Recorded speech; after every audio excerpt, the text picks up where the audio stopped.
Assalamualaikum warahmatullahi wabarakatuh. Perkenalkan, nama saya Nunung Patricia. Saya dari PBSI A 2019.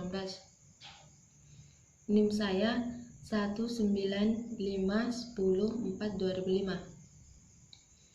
Saya akan menjelaskan tentang teks cerita ulang, yaitu pengertian teks cerita ulang adalah sebuah teks yang menceritakan kepada pembaca mengenai sebuah cerita, aksi atau aktivitas lampau. Tujuan komunikatifnya adalah melaporkan peristiwa, kejadian, atau kegiatan yang terjadi pada waktu lampau dalam sebuah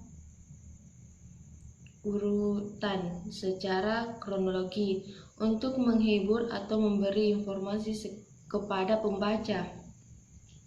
Dan ada juga struktur teks cerita ulang. 1.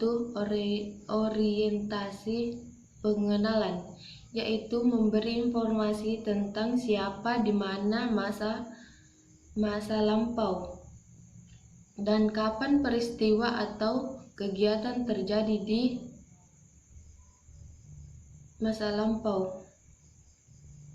2. Peristiwa atau kejadian, yaitu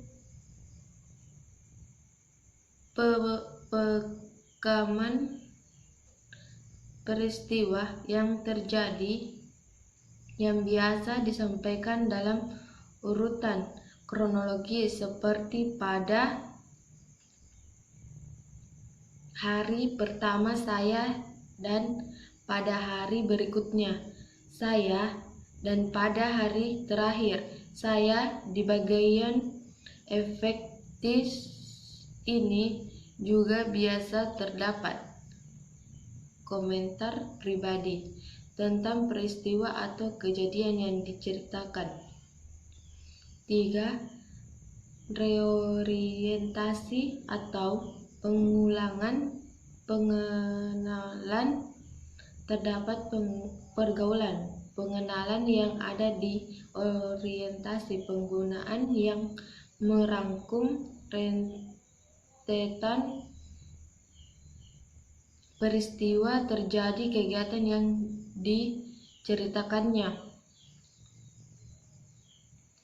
Ada juga ciri-ciri cerita ulang, yaitu bersifat faktual atau imajinatif, menceritakan peristiwa masa lalu, menceritakan seorang tokoh atau terfokus pada objek tertentu, menggunakan banyak pilihan kata yang menunjukkan kronologi dari suatu kejadian, menceritakan kejadian-kejadian yang biasa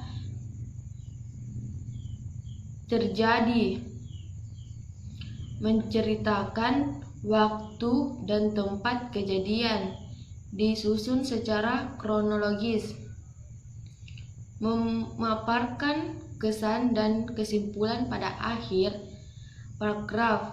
Dan ada juga kaidah kebahasaan atau teks cerita ulang, menggunakan kata yang menunjukkan apa, di mana, kapan, siapa, mengapa, bagaimana, dan menggunakan verba tingkat laku atau sikap yang benar-benar dilakukan, menggunakan keterangan waktu lampau, dan menggunakan kata yang menunjukkan tempat dan waktu spektif. Cara dan tips membuat teks cerita ulang. Membaca teks ulang secara keseluruhan mencerminkan pilihan kata, diksi yang tepat dalam teks cerita ulang.